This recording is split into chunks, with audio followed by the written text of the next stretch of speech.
These reasonings are unconnected. I am richer than you, therefore I am better.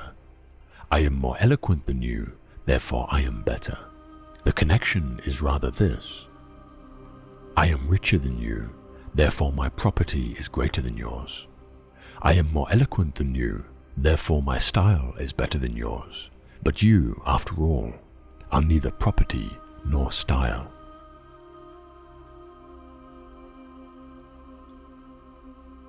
How long are you going to wait before you demand the best for yourself, and in no instance bypass the discriminations of reason?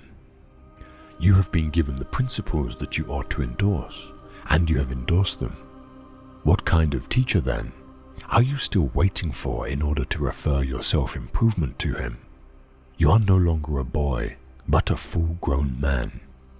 If you are careless and lazy now, and keep putting things off, and always deferring the day after which you will attend yourself, you will notice that you are making no progress, but you will live and die as someone quite ordinary.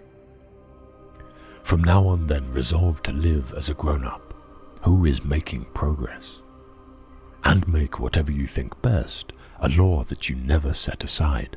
And whenever you encounter anything that is difficult or pleasurable, or highly or lowly regarded, remember that the contest is now. You are at the Olympic Games. You cannot wait any longer, and that your progress is wrecked or preserved by a single day and a single event. That is how Socrates fulfilled himself, by attending to nothing except reason in everything he encountered. And you, although you are not yet a Socrates, should live as someone who at least wants to be a Socrates.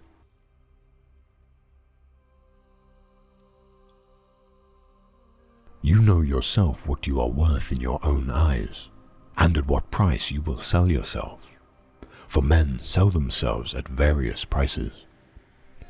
This is why when Florus was deliberating whether he should appear at Nero's shows, taking part in the performance himself, Agrippinus replied, "Appear by all means." And when Florus inquired, "But why do you not appear?" he answered, "Because I do not even consider the question." For the man who has once stooped to consider such questions, and to reckon up the value of external things, is not far from forgetting what manner of man he is.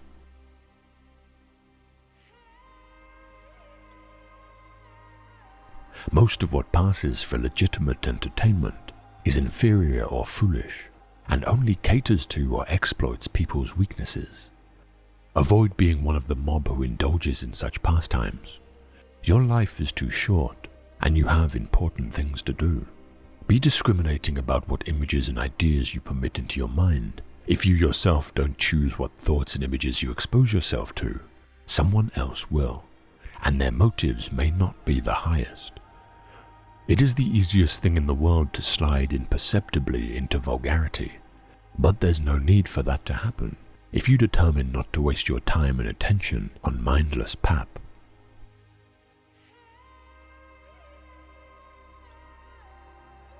So you wish to conquer in the Olympic Games, my friend, and I too. But first mark the conditions and the consequences. You will have to put yourself under discipline, to eat by rule, to avoid cakes and sweet meats, to take exercise at the appointed hour whether you like it or not, in cold and heat, to abstain from cold drinks and wine at your will.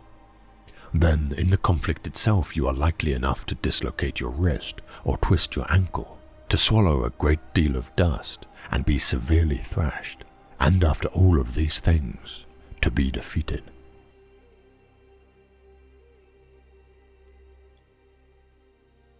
Tentative efforts lead to tentative outcomes. Therefore, give yourself fully to your endeavors. Decide to construct your character through excellent actions, and determine to pay the price of a worthy goal. The trials you encounter will introduce you to your strengths. Remain steadfast, and one day you will build something that endures, something worthy of your potential.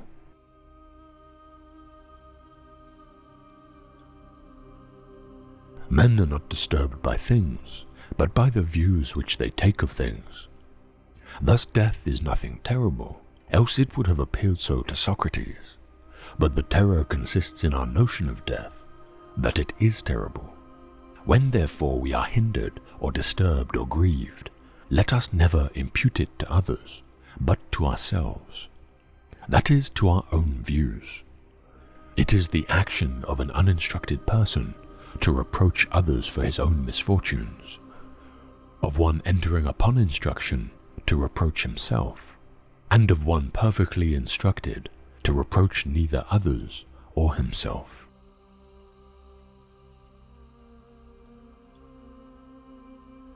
Difficulty shows what men are. Therefore, when a difficulty falls upon you, remember that God, like a trainer of wrestlers, has matched you with a rough young man. Why? So that you may become an Olympic conqueror, but it is not accomplished without sweat.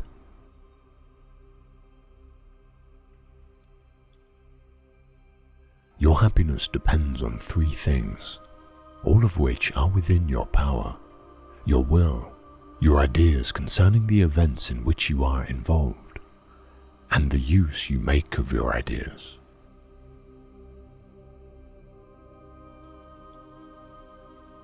Don't just say you have read books.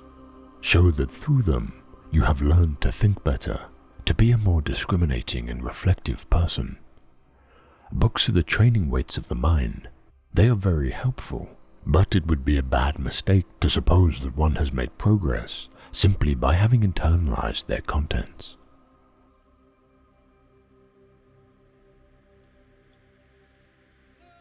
Some things are in our control, and others not. Things in our control are opinion, pursuit, desire, aversion, and in a word, whatever are our own actions. Things not in our control are body, property, reputation, command, and in one word, whatever are not our actions. The things in our control are by nature free, unrestrained, unhindered. But those not in our control are weak, slavish, restrained, belonging to others. Remember then that if you suppose that things which are slavish by nature are also free, and that which belongs to others is your own, then you will be hindered, you will lament, you will be disturbed, and you will find fault with both gods and men. But if you suppose that only to be your own which is your own, and what belongs to others such as it really is, then no one will ever compel you or restrain you. Further, you will find fault with no one or accuse no one. You will do nothing against your will. No one will hurt you. You will have no enemies, and you will not be harmed.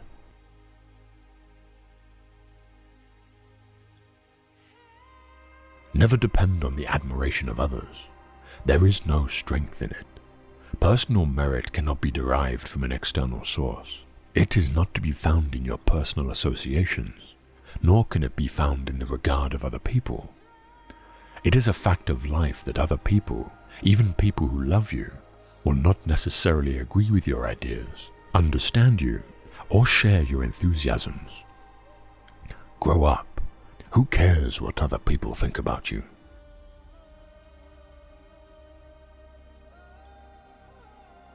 It is not what happens to you, but how you react to it that matters.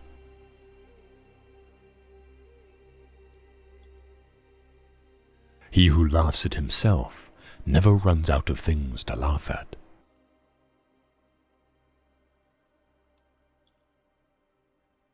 Only the educated are free.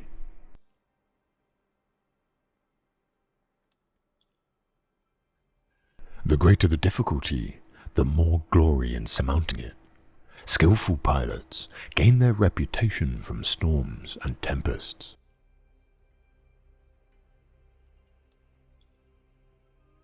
He is a wise man who does not grieve for the things which he has not, but rejoices for those which he has.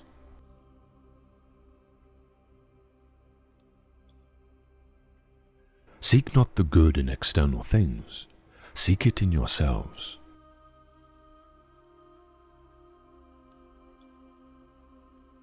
If anyone tells you that a certain person speaks ill of you, do not make excuses about what is said of you, But answer, he was ignorant of my other faults, else he would not have mentioned these alone.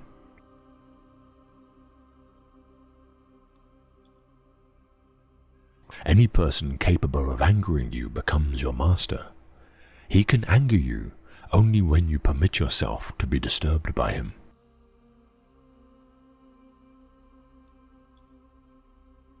Wealth consists not in having great possessions, but in having few wants.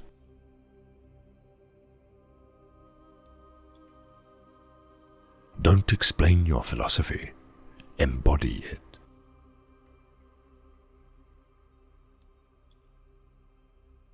There is only one way to happiness, and that is to cease worrying about the things which are beyond the power of our will.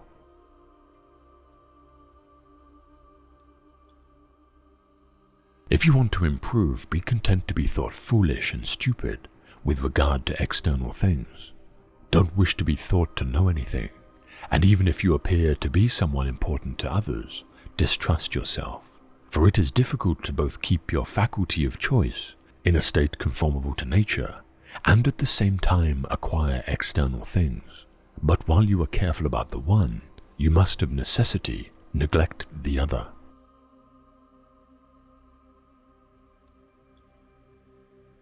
The key is to keep company only with people who uplift you, whose presence calls forth your best.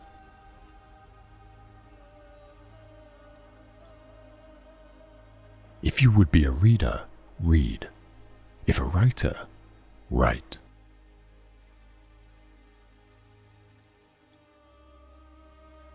God has entrusted me with myself. No man is free who is not master of himself. A man should so live that his happiness shall depend as little as possible on external things. The world turns aside to let any man pass who knows where he is going.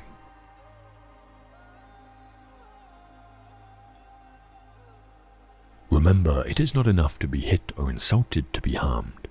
You must believe that you are being harmed. If someone succeeds in provoking you, realize that your mind is complicit in the provocation, which is why it is essential that we not respond impulsively to impressions. Take a moment before reacting, and you will find it easier to maintain control.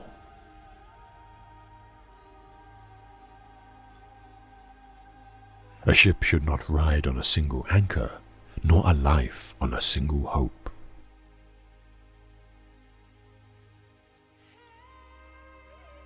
Demand not that things happen as you wish, but wish them to happen as they do, and you will go on well.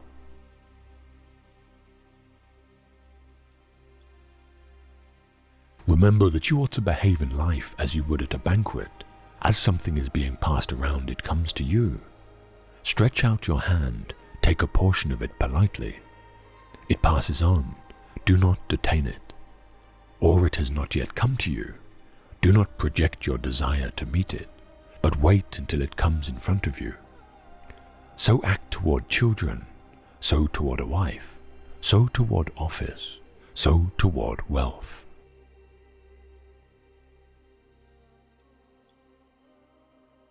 Events do not just happen, but arrive by appointment.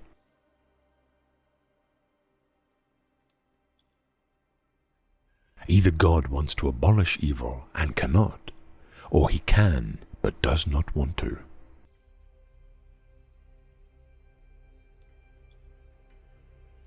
It is unrealistic to expect people to see you as you see yourself.